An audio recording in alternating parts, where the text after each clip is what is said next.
Let's head back to the voicemail of Truth and Reason. Hey, Dave. Love the show. Just a couple things. I wanted to say I am super impressed with number 80, Watkins. Hopefully he makes the roster spot or even gets on the practice squad because that kid just plays hard and makes plays. I think it's time that we panic on the kicking game. Not really panic, but Cade York just picking up where he left off, miss after miss. I think it's time they bring in competition for this kid. What do you think? And what's your opinion on the kid? Go Browns. Woof, woof, woof. As always, appreciate all the voicemails.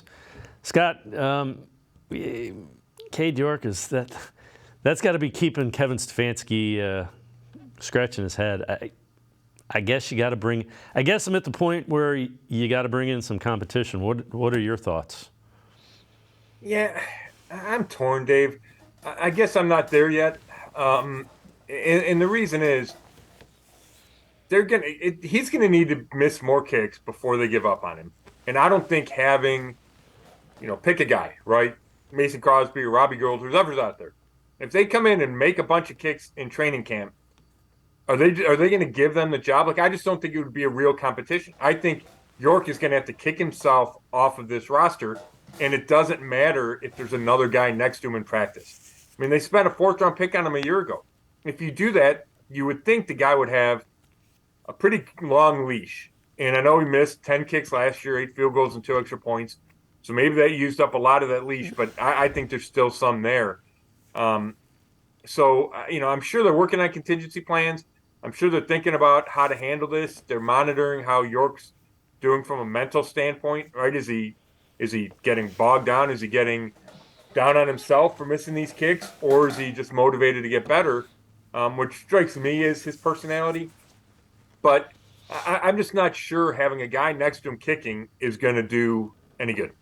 That's a very valid point. The other thing, I heard a national guy talking, the Vikings, when Kevin Stefanski was there, Mike Zimmer is a guy who notoriously hates kickers. He went through like 4 of them in 6 years. They drafted Daniel Carlson.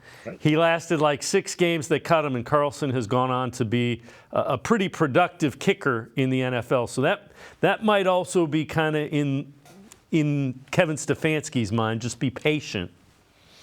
Yeah, I think that's a great example. There's 2 kind of ends of the spectrum when you talk about kickers. It's Daniel Carlson, who didn't get a chance to make it in Minnesota, winds up with the Raiders, and I think he's a Pro Bowl guy, right? Becomes a Pro Bowler, and that's because they gave up on him too soon, right? He didn't change. He had it in him. They just didn't give him enough time. And then you got Aguayo with the Buccaneers, who was a second-round pick, and I think they cut him either before the second season or early in the second season because they didn't think he was going to be able to rebound. Now, if you saw that from Cade York, if you saw that vacant look in his eyes, if he was doubting himself heading out there, then maybe it's time to move on. But until the Browns get there, I mean, he's got a huge leg, right? We know that. I think all the reasons the Browns took him so high are still valid. He just needs to make more kicks. And I know it's a bottom line business. I get all of it. I get the angst.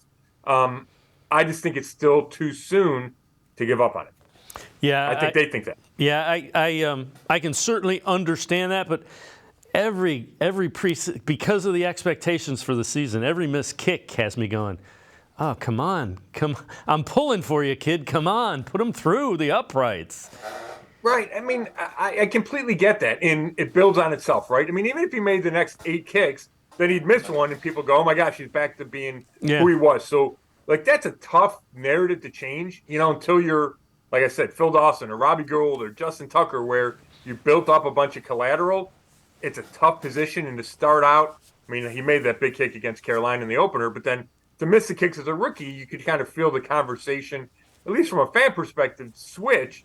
So I get it, but I also think that, you're not bringing in Justin Tucker. So whoever you bring in either might not have as strong a leg or also will miss kicks. And then you get rid of a kicker every time he misses a kick. Like, the Browns have tried to get out of that cycle, and that's why they drafted him. So I don't think they want to rush back into that cycle.